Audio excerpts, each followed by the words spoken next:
Thanksgiving is supposed to be simple. You finish work, you catch your flight, you make it home, you hug your family, you eat too much turkey. But in November of 1987, Chicago advertising executive Neal Page learned that getting home for Thanksgiving could become something far more disturbing. Neal was a husband, a father, and a man with one goal: get home to Chicago.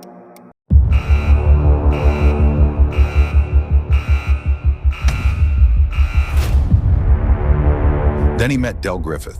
I never did introduce myself. Del Griffith. Del was friendly. Del was talkative. Del sold shower curtain rings. Best in the world. At least that was his story. He also carried a massive trunk everywhere he went. This your trunk? It's very heavy. And for decades, people have treated the Neal Page Thanksgiving story as a chaotic holiday travel nightmare. But tonight, we ask a darker question. Was Neal Page merely unlucky? Or was he trapped on the road with a dangerous stranger?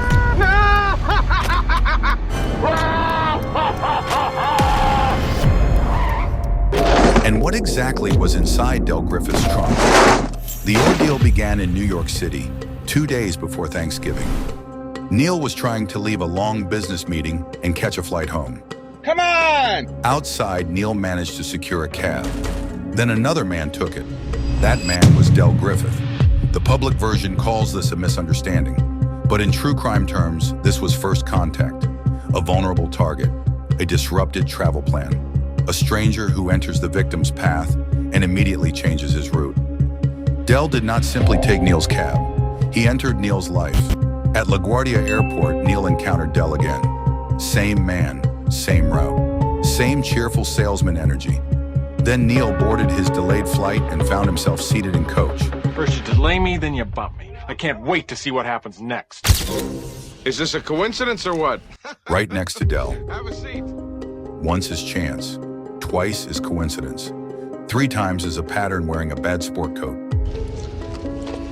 Oh, that feels good. Oh, God, I'm telling you. My dogs are barking today. Whew. Oh. That feels better. When a blizzard forced the plane to divert to Wichita, Kansas, I'm saying you are stuck in Wichita. Neal and Del were stranded overnight. The hotel had only one room available, forcing the 2 men to share it. Share? Yeah, hey. Inside that room, Del's behavior pushed Neal to the edge.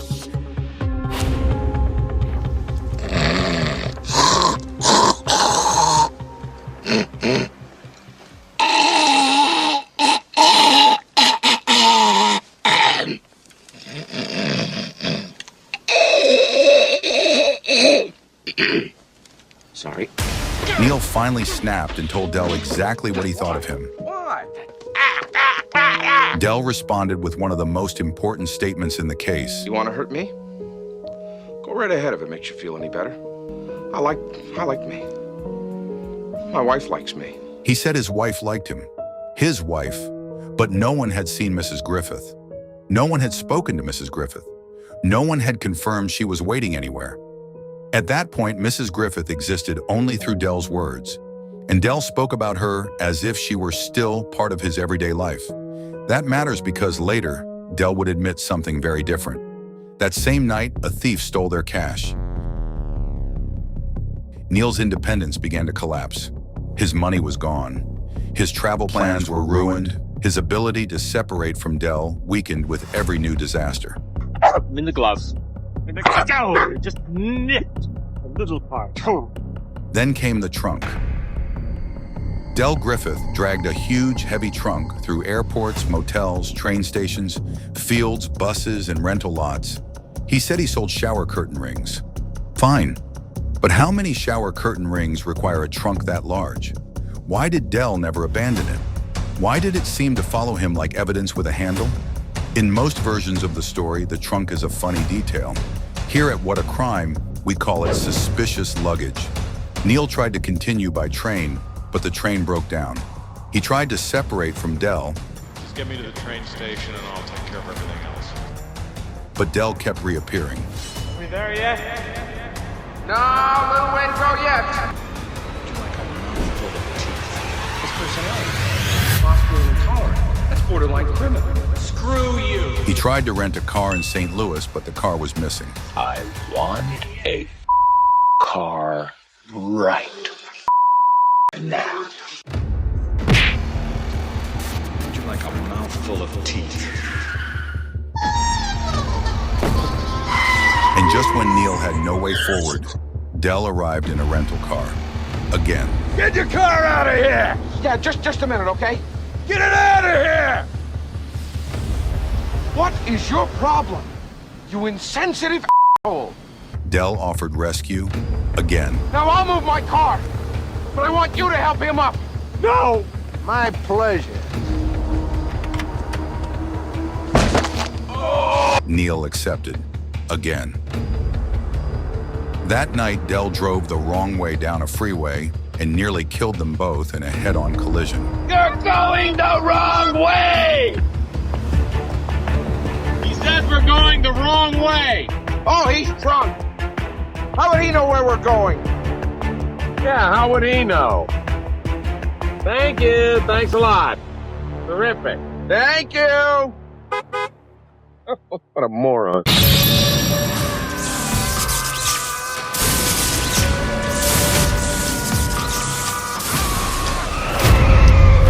Then Del's cigarette started a fire that destroyed the rental car. Inside the vehicle were Neal's credit cards. Gone, burned, destroyed. Only then did Del admit he had used Neal's credit card to rent the car. Somehow your Diners Club card wound up in my wallet, and You stole it! Not exactly. You stole No, I swear on my life I know did. you stole it! I did not You steal stole your my card. And then you I rented a didn't. car, and then you burned it up! I did not. I found it in my I wallet. knew you stole it! I thought you put it there. Why would I put it there? Kindness? Kindness? You stole it! He stole it! No, I didn't. This was no longer just annoying behavior. This was financial control. Neal's cash was gone. His credit cards were gone. His transportation was gone. And the man who kept creating chaos was somehow still the only person offering help. That is how dependency works. Create the crisis. Offer the rescue. Become impossible to leave. Eventually, Neal traded his expensive watch for a motel room. At first, he refused to help Del. Del was left outside in the freezing cold. Then Del became pitiful, lonely, wounded, abandoned. Neal softened and invited him in. Again, the pattern repeated. Del created danger.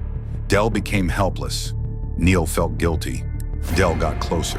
You know, when I'm dead and buried, all I'm gonna have around here to prove that I was here was some shower curtain rings that didn't fall down. Great legacy, huh? At the very least, the absolute minimum. You've got a woman you love to grow old with, right? On Thanksgiving Day, Neal and Del finally reached Chicago. At the L station, they parted ways. Say hello to Marie for me. Feel like I know her. Yeah. Neal was almost home. But on the train, he began to replay Del's strange comments. The wife, My wife likes me. the silences, You've got a woman you love to grow old with. the lack of a real destination. I haven't been home in years.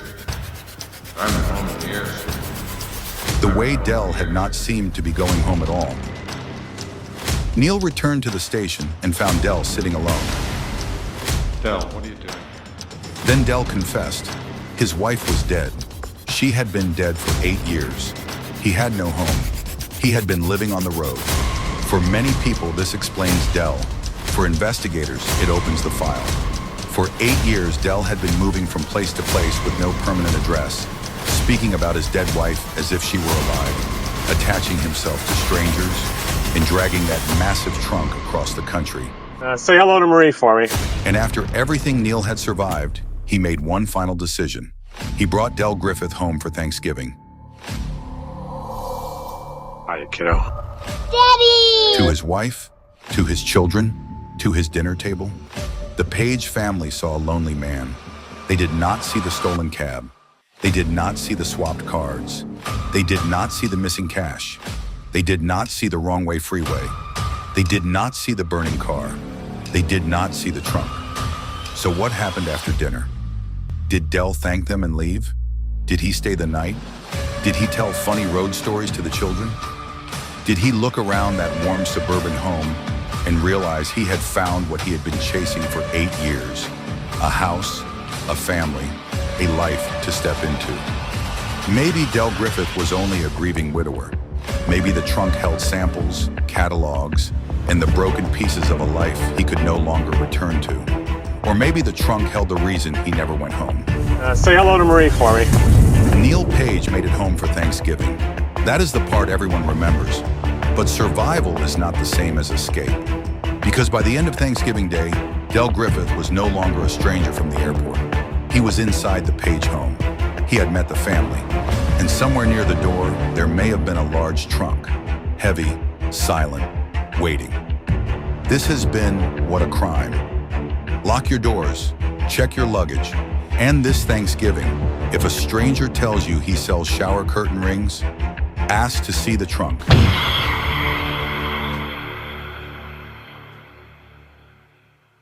Gobble, gobble.